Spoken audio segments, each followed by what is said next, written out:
Real-time Sovryn is go. Woo, the man of tomorrow, Sabzu, the rated R radio star, here with you, coming from the BDSM Studio 5.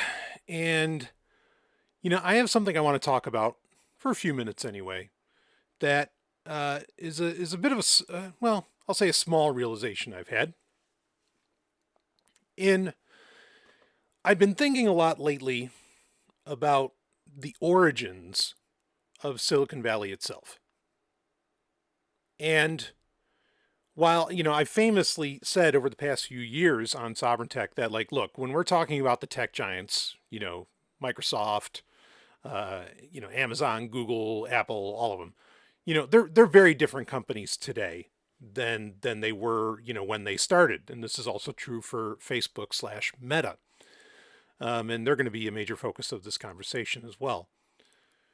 That they operate under different rules. And the reality is, though, there's a pun in that, the reality is Silicon Valley itself operates in a very different way than it originally did. And so I think it would be helpful to maybe start, just for a moment, to talk about how did Silicon Valley even become a thing and what is going on right now.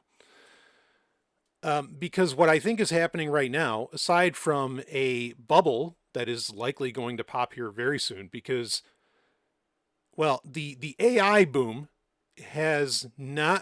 appears to be not as long lasting as the blockchain boom was, which staved off a bubble from popping in Silicon Valley, about 10 years ago.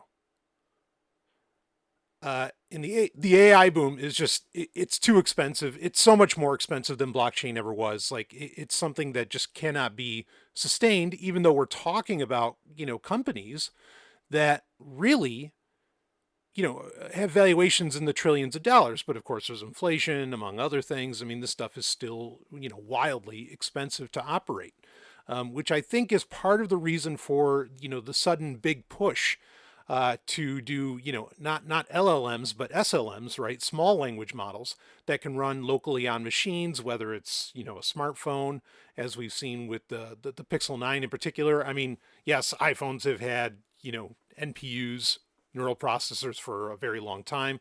Granted, so have Android phones. That's not necessarily new, but developing to where these things are being handled locally more and more and more, is really, it's apparent. We can see the trend happening in very real time.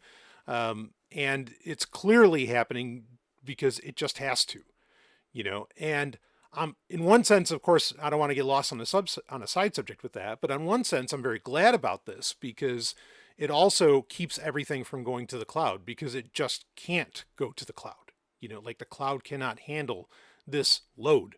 And granted, that's a huge conversation to get into as well, but not necessarily part of the purview here. But the AI boom is ending, and there might be some companies that fall away in its wake.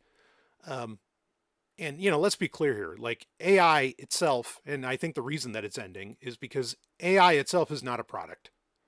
Okay, it's just infrastructure. It's something you tack on to products that exist, that Silicon Valley has already created, really. And, I could get into particulars. Of course, I'm talking about more generative AI, narrow AI. We're not talking about the big stuff that doesn't even exist, right? Like artificial general intelligence and so on. And it doesn't.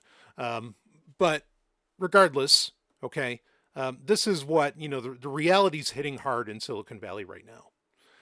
And I think it's more than that, though. It's more than just the AI boom kind of coming to an end. Of course, we have plenty of research to show now that, in fact, consumers, not just consumers, but also the enterprise space, they won't buy something.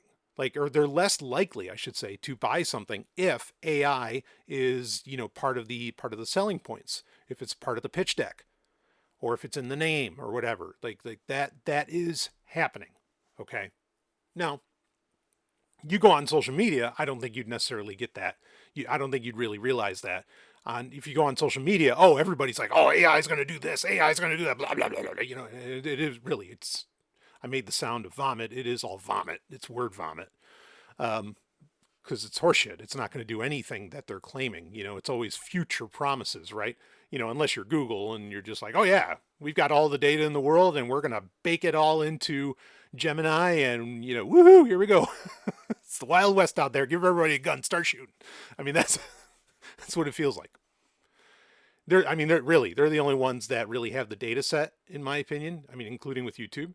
They're the only one between them and X. They're the only, and Reddit, of course, also has an exclusivity deal with Google. So, who has an actual like creative data set or a rich data set that could even make AI something worthwhile?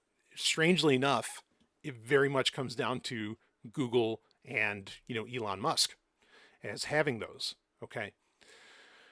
So anyway, we got a lot of side subjects here, but so if you're on social media, you still think that like AI was the thing, but in the real world, you find out no, it's not. Just like when Procter and Gamble, many years ago, did their own independent research on Facebook/Meta's, metrics, their claims of ROI and ad reach, and found out that Facebook ads that, basically that Facebook was lying outright in their ability to achieve ROI and their overall metrics. So they called bullshit on, that entire thing. And, there's nuance in all of this, right? Because you can think of some small companies who do Facebook ads or use Facebook Marketplace or something like that. And they actually like, they do get ROI. They do get return on investment. They do, well for them. But that's for smaller companies. When it gets into the bigger stuff, no, you might as well be advertising on TV at that point. Anyway, tons of side subjects here. What's happening, in my opinion, some people have called this a techlash. I think it's actually more than that. The techlash is not accurate. It's not that people are turning away from technology itself, because they're not. What's actually happening is an unreality backlash. And that's what I want to talk about. So I want to start this off with a conversation around how Silicon Valley itself even started. Okay. And I'm not going to spend a ton of time on this because it's actually not a super long story. Okay. But it started really with, and I don't think this is unfair to say, it really started with a company that's still around today and still doing money. That being Hewlett-Packard. Okay. HP, as many people know it as. And HP, started by Bill Hewlett and, David Packard. I want to say in the late 30s, actually, they started that. Their, first mission, we're talking about at a time when it was a company of like maybe 200 employees or something. Their first mission was actually creating scientific tools, tools that measured reality, right? Like the HP 200A, that was it was a precision audio oscillator. They did end up working with the military throughout World War II, of course. Silicon Valley and the military working together is a long-standing friendship for sure. But they really, it all started with just making, scientific tools that helped with collecting data, maybe organizing that data, measuring, all of this stuff. It was very much about dealing with, this is the key point, Silicon Valley's start was basically about measuring and interacting with reality. And I think that was true for most of Silicon Valley's history. For about, 40, 50 years, getting into the early aughts, maybe. Now, the problem with only dealing with reality, the external reality, not the inner universe in each of us, but the outer universe, okay, is it's limited. Like you can only scale so much. You can only do so much. What ends up happening, in starting in the 90s, and granted, we don't need to go into the history of ARPANET and all that, crap. Okay. But what ends up happening starting in the 90s and really coming to fore in the mid-aughts, and then even more so when the iPhone becomes a thing and the smartphone becomes a thing, in 2010 and beyond. Okay. When it really came into its own and like everybody started having one. What really, what ended up happening basically the internet became an alternate reality. Okay. And, you could call it the cyberspace, whatever you want to call it. But what Silicon Valley began to realize is this cyberspace was not limited, or at least it was far less limited than the actual meat space. And so Silicon Valley starts to do this turn about 15 years ago, maybe a little earlier, and maybe we'll say 20 to be safe. About 20 years ago, it starts to do this turn where development, software, apps, everything that they're about and how their devices interact and how you use their devices all end up focusing not so much on meat space, not so much on reality, but instead on unreality. In fact, I call this the unreality inverse problem, okay? Or you could call it the reality or the inverse reality problem, might be a better way to go for it. So the inverse reality problem is in the sense that Silicon Valley, again, looked to engage in infinite scale. Okay, now we could get into, the dot-com boom and everything, which is, really just a history lesson of where a lot of this, trying to invest in cyberspace and trying to make money off of cyberspace, is really like the very early signals that this does not work on a long enough timeline. At the time, the world wasn't ready for it, so it popped quickly. But I think similar pops of a bubble, like we already just talked about, are really on their way. But this inverse reality problem, their focus, and you think particularly of, say, Meta, with the Oculus Quest and everything else, and their big push into the metaverse, that failed. That really failed. The only thing that's still giving it any kind of credibility and that's making it chug along is because Apple threw their hat into the ring. But ultimately, the Vision Pro from Apple is also not a success. And it's having a very hard time, finding its use case. It really is. I'm not saying it's not you can't find useful reasons for it. I'm not saying there isn't cool things you can do with it. Okay, but something with that level of horsepower. All right, and yeah. Oh, they're going to come out with a cheaper one and blah blah blah, and it's like, okay, yeah, everything's 5 years from now, right? Everything. That's one of the biggest problems. Another huge problem with Silicon Valley, not just their focus on unreality. Okay, and I said unreality, not just their focus on unreality, but this constantly moving the goalposts. Oh yeah, self-driving cars in 5 years. Oh yeah, Mars in 5 years. Oh yeah, we'll do this in 5 years. We'll do this in 5 years. It's always in fucking 5 years, and it never happens.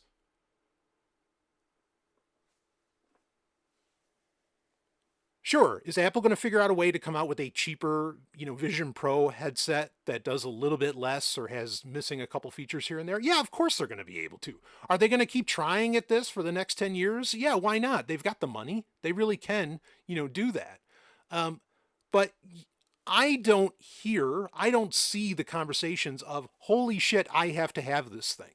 As to where a lot of other things that Apple comes out with that are equally useless, or aren't ready for prime time yet, I guess we could say.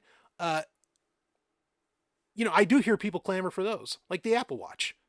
There's no call for that damn thing, and it doesn't live up to the hype either. Like, I mean, I've used it. I used, was it the Apple Watch Ultra 2?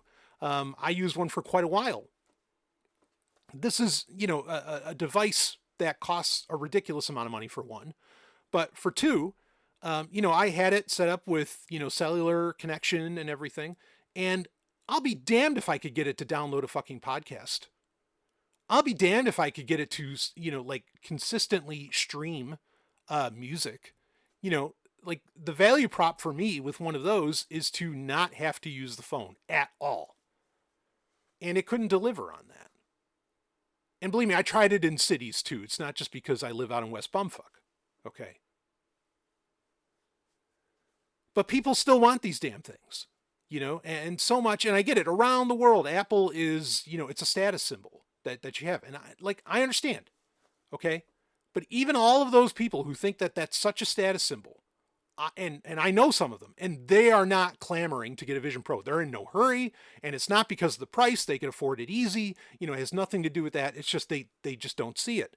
And I think in general, it's a story. It's a cautionary tale of what's happening to Silicon Valley in general. Silicon Valley versus the world. The world is saying, no, we want to get back to reality, but Silicon Valley can only grow. It can't grow anymore in reality. Even Microsoft was like, they canceled their whole project of putting servers into the ocean. And they're like, no, this isn't going to work. Like they're literally running out of land, to be able to pull this off.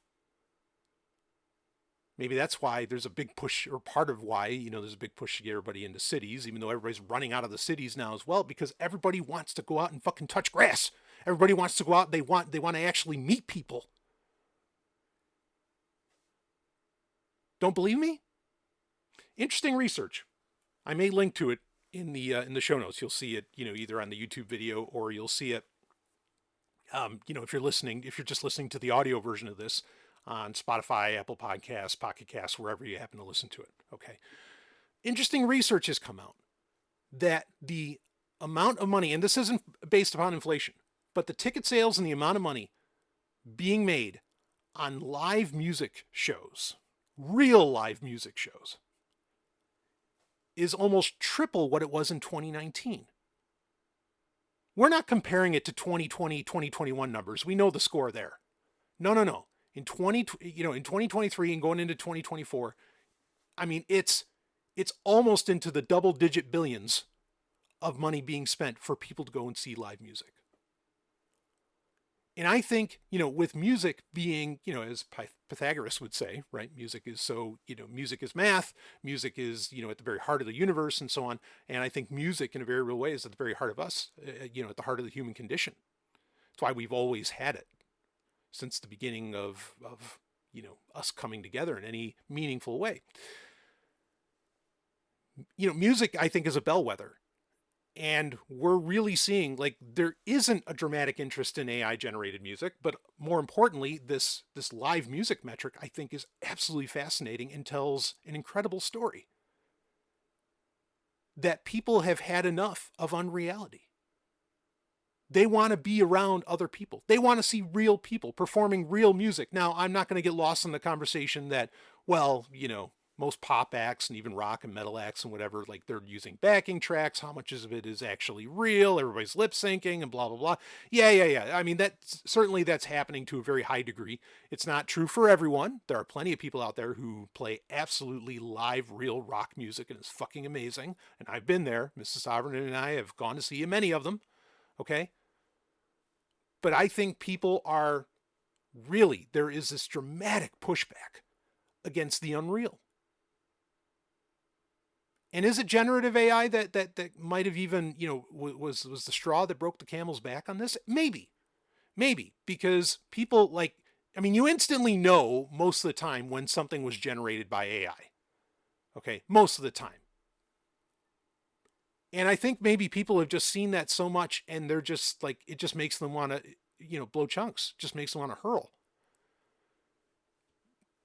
It's like eating too much of a decent food. It's like, okay, yeah, this is a great staple, but I'm done. I need something else. And now they're looking for the great food, which can only come from reality. If you take my analogy.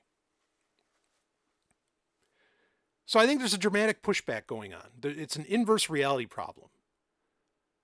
In that the less you pay attention to reality, and it appears that, so this is the problem. You stop paying attention to reality. You stop engaging with reality. You keep trying to create an unreality, like cyberspace, something along those lines. Okay.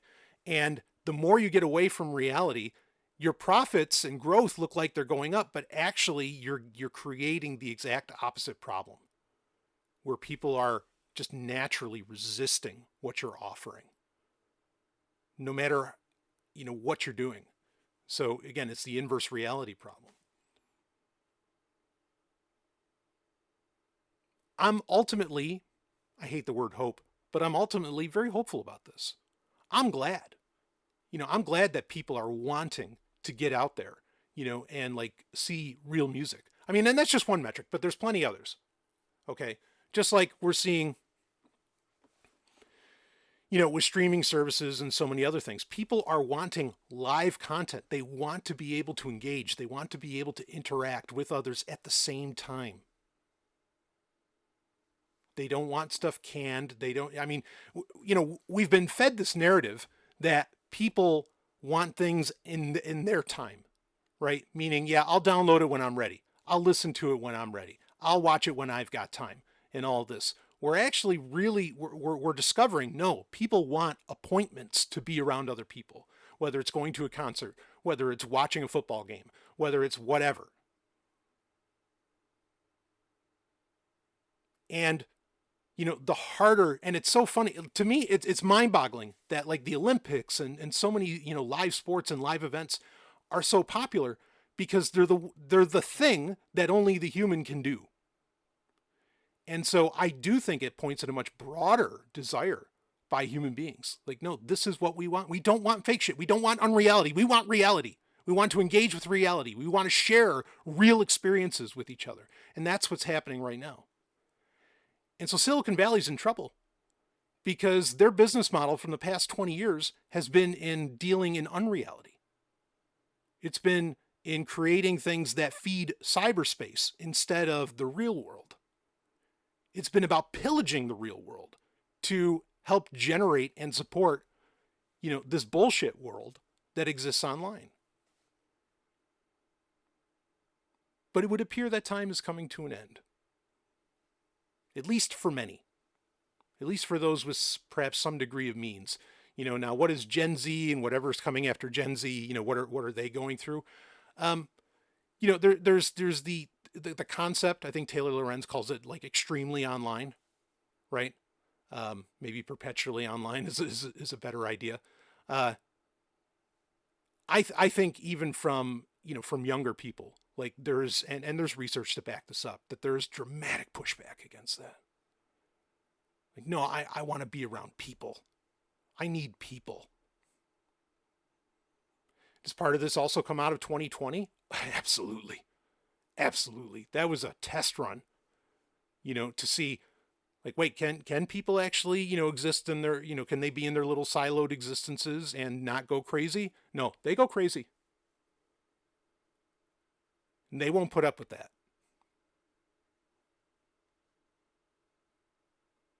So ultimately, I see it as a good thing. And if Silicon Valley crashes, I mean, does that mean Apple's going to go out of business? Fuck no. They're making trillions. Nvidia's not going to go out of business. Microsoft's not going to go out of business. I think there's a lot of companies that could fall away, that could end up getting, acquired, consumed, whatever by the larger companies that still have like actual, cash flow and, cash on hand. But I see that as, and, and I don't like people losing their jobs. I mean, I feel that.